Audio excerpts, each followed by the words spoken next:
Buenas amigos y amigas de la historia, bienvenidos a Mini Biografías Históricas. En este video les quiero hablar de un actor que falleció en junio de 2022 con una larga trayectoria, siendo su última aparición en Kurulus Osman.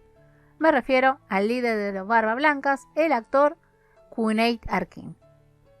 Su nombre real es Fahrettin Kurekli-Batir y nació el 8 de septiembre de 1937 en Eskişehir.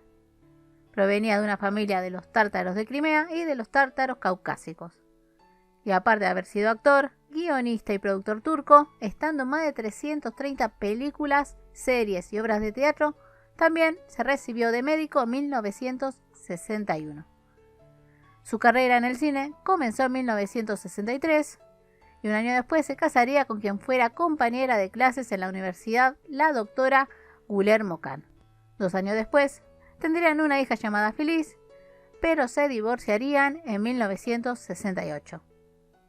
A partir de ese año, usaría como nombre actoral o seudónimo Cüneyt Arkın y en 1970 se casaría con Betül İsil, se divorciarían un año después y se volverían a casar en 1972, teniendo 2 hijos llamados Murat y Can.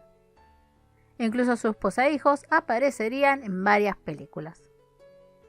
Al principio de su carrera, participaría en muchas películas históricas como Markokoglu, Sem Sultan y Batal Gazi.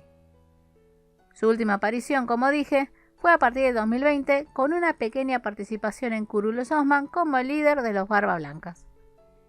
Cüneyt Arkın fallecería el 28 de junio de 2022 a los 84 años debido a un infarto, siendo enterrado en el cementerio de Zincirlikuyu en Estambul. Bueno amigos y amigas, espero les haya gustado este video cortito, que en paz descanse este actorazo.